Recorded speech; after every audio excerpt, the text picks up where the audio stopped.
Episode का starting में Yoshino एक जगह में बैठी होती है। वो अदाकाकी के लिए वेट कर रही थी और इसी बीच इधर आ जाती है फूजी। योशिनो को अकेला देखती है तो वो उसके पास आ गई थी। खैर इसके बाद वो कहती है, योशिनो तुम इधर क्या कर रही हो? योशिनो कहती है वो इधर ऐसे ही बैठी है। इसके बाद फूजी कहती है, क्या तुम मसामोने के बारे में कुछ भी जानती हो? योशिनो अंदर से शॉक्ड होती है और उसके बाद वो कहती है वो इसके बारे में कुछ भी नहीं जानती। इसके बाद फूजी उसके साथ बातें कर रही होती है, जहाँ पर योशिनो जान गई थी फूजी मसामुने के पीछे है। दिन आता है स्विमिंग पूल में अदाकाकी और मसामुने एक साथ ही होता है, जहाँ पर अदाकाकी कहती है अगर तुम मुझे पसंद करते हो तो ये तुम्हें प्रूफ करना होगा और इसके लिए तुम मुझे किस कर सकते हो। मसामुने बात को सुनकर बहुत ज्यादा शॉक्ड हो चुका था। वो सोच रहा होता है यानी ये उसके लिए एक बहुत अच्छा मौका है, इसका यूज कर सकता है, जहाँ पर मसामुने अपनी ही बातों में बिजी होता है। वेल इसकी बात अदाकाकी कहती है जानती थी तुम कुछ भी नहीं कर सकती और इसकी बात वो जाने वाली होती है। इसके बाद मसामुने वेट करने के लिए गया था, जहाँ पर अभी मसामुने के दिमाग में उसका प्लान आ रहा था। कहता है उसका प्लान का ग्रैंड फिनाले आ चुका है और इसका यूज करके वो अदाकाकी को अपने प्यार में ला सकता है। इसके बाद वो दोनों प्यार में आ जाएंगे और इसके बाद अदाकाकी उसके बिना जी नहीं सकती, मेरे पास आएगी और मुझे प्रपोज करेगी और इसके बाद मैं उसको दम कर सकता हूँ, यानी मेरे पास इससे अच्छा मौका नहीं आ सकता। खैर इसके बाद अदाकाकी बहुत ज्यादा वेट करती है और इसके कारण उसको गुस्सा आता है और इसके बाद वो कहती है मेरे पास इसके लिए टाइम नहीं है और इसके बाद वो जाने लग गई थी। मसामुने के हाथों से मौका जा रहा था तो इसलिए वो कहता है ऐसा नहीं है और इसके बाद वो आ जाता है अदाकाकी के पास और वो किस करने लग ही गया था। दोनों एक दूसरे के सामने आ जाते हैं, लेकिन इसके बाद अदाकाकी बहुत ज्यादा शर्मा गई थी। इसके बाद वो मसामुने के मुंह पे एक मुक्का मार देती है और इसके कारण मसामुने का हाल बहुत बुरा हो गया था। मसामुने का हाल बहुत बुरा हो गया था। खैर इसके बाद वो खड़ा होता है और वो कहता है ऐसा तुमने क्यों किया? पहले तुमने ही कहा था तुम्हें प्रूफ चाहिए और इसके बाद जब मैं इसको देने के लिए गया तो इसके बाद तुमने मुझे मारा, ये अच्छा बात नहीं है। मसामुने बहुत ज्यादा गुस्सा था और इसी बीच बाकी सारे स्टूडेंट इधर आ गए थे। वो लोग कहते हैं तुम दोनों इधर क्या कर रहे हो? मसामुने कहता है उनको पनिश किया गया था और इसके कारण ही वो लोग काम कर रहे थे। ताबा कहती है लेकिन स्विमिंग पूल के अंदर तुम लोग क्या कर रहे थे? और इसके बाद मसामुने कहता है वो लोग ऐसे प्रैक्टिस कर रहे थे। खैर इसके बाद सब लोग इधर से चले जाते हैं, साथ ही अदाकाकी ऊपर आ जाती है और इसके बाद वो भी इधर से चली गई थी। मसामुने इस सीन को देखकर बहुत गुस्सा होता है क्योंकि उसके हाथों से होप जा चुका था। अदाकाकी इधर से चली गई थी। खैर इसके बाद वो बाहर आता है, जहाँ पर वो उदास होता है। सोच रहा था अदाकाकी कभी सीरियस नहीं हो सकती और वो इसके बारे में सोच रहा होता है और इसी बीच इधर आ जाती फूजी। फूजी मसामुने के पास आकर बैठ जाती है और इसके बाद वो लोग बातें कर रहे होते हैं। मसामुने के साथ बातें करना चाह रही थी, लेकिन इसको देखकर मसामुने कहता है गर्मी बहुत ज्यादा है और मेरे पास एनर्जी नहीं है। कहती है क्या ऐसा बात है? और इसके बाद वो अपना एक बोतल को निकाल लेती है और इसके बाद वो एक टी को बाहर निकालती है जो कि अलग होता है। वो कहती है मसामुने अगर तुम इसे लेना चाहते हो तो तुम ले सकते हो। मसामुने इसे ट्राई करता है। पहले मसामुने इसको लेकर बहुत अजीब फील करता है क्योंकि साल के इस समय में ये कोई भी नहीं खाता। और इसके बाद मसामुने इसे पीता है, जहाँ पर इसका टेस्ट सॉल्टी था और ये अलग होता है। फूजी कहती है ये बॉडी को चिल करता है और ये तुम्हारी बॉडी के लिए बहुत अच्छा है। इससे मेरे पास और भी कुछ बातें हैं और इसके बाद वो बहुत सारे मेडिसिन को निकाल लेती है और वो कहती है ये सब भी बॉडी के लिए बहुत अच्छे होते हैं जो कि मैं लेती हूँ। मसामुने कहता है हाँ मेडिसिन अच्छे हो सकता है लेकिन एक्सरसाइज बहुत इंपॉर्टेंट है, यानी फूजी अपना बॉडी कंट्रोल करती है मेडिसिन से और मसामुने एक्सरसाइज का हेल्प लेता है। खैर इसके बाद वो दोनों ऐसे बातें कर रहे होते हैं। मसामुने कहता है मेरे पास एक क्वेश्चन है, क्या तुम इसका आंसर देना चाहोगी? और इसके बाद फूजी कहती है हाँ तुम कह सकते हो। मसामुने कहता है जो तुम मुझे चाहती हो इसका रीजन क्या है, क्या तुम मुझे बता सकती हो? फूजी स्टॉप हो गई थी और इसको देखकर मसामुने हैप्पी होता है और वो कहता है मैं जानता ही था क्वेश्चन बहुत अलग है और इसके बारे में कोई भी ऐसे नहीं बता सकता। मसामुने अपने दिमाग में कह रहा था ये क्वेश्चन उसको अदाकाकी ने पूछा था, तब उसके फटके 4 हो गया था और इसके बाद अब फूजी का मुझे सोच रही होती है वो क्या आंसर देने वाली है, जहाँ पर मसामुने एक्सपेक्ट करता है वो उसके लुक के बारे में या फिर बॉडी के बारे में कहने वाली है। फिर इसका आंसर कैरेक्टर भी हो सकता है जो कि ये सब सिंपल है, ये आंसर कोई भी दे सकता है। खैर इसके बाद तुम्हें पसंद करती हो क्योंकि तुम अपने बारे में नहीं जानते तुम कितने ज्यादा अच्छे हो। बात को सुनकर मसामुने बहुत ज्यादा शॉक्ड हो चुका था और साथ ही वो देखता है फूजी का ग्लो जो कि बहुत बढ़ गया था। मैं तुम्हें लाइक करती हूँ क्योंकि तुम बहुत अच्छे पर्सन हो। और इसके बाद वो इधर से जाने लग गई थी क्योंकि फूजी का गार्ड आ चुका था, जहाँ पर मसामुने स्टॉप हो चुका था। उसने ऐसा आंसर एक्सपेक्ट नहीं किया था।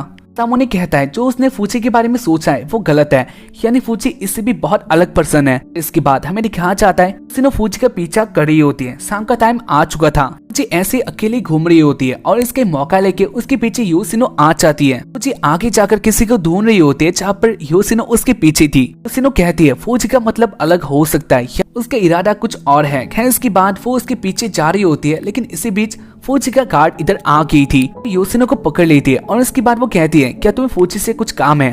योशिनो बहुत डर गई थी और उसके बाद वो कहती है ऐसा कुछ भी नहीं है। और उसके बाद इधर फूजी आ गई थी, कहती है योशिनो तुम इधर क्या कर रही हो? वैसे मैं जानती हूँ तुम अताकाकी के लिए काम करती हो और ये तुम्हारा काम ही है, तो इसलिए इसमें कोई गलत नहीं है। योशिनो कहती है मुझे माफ कर देना, लेकिन ऐसा कोई बात नहीं था। और ऐसे वो लोग बातें कर रहे होते हैं, लेकिन इसी बीच इधर एक वुमेन आ जाती है, कहते क्या बात है, और ये होती है मसामोने की मॉम। और उसके बाद हमें दिखाया जाता है मसामोने ऐसे ही अपने घर की तरफ आ रहा था, अपने बुक को निकालता है जहाँ पर वो लिख रहा था। आज उसके पास एक बहुत अच्छा मौका आ गया है, लेकिन ये काम नहीं आया। लेकिन जो भी हो, आगे उसको क्या करना होगा इसके बारे में वो लिख रहा था।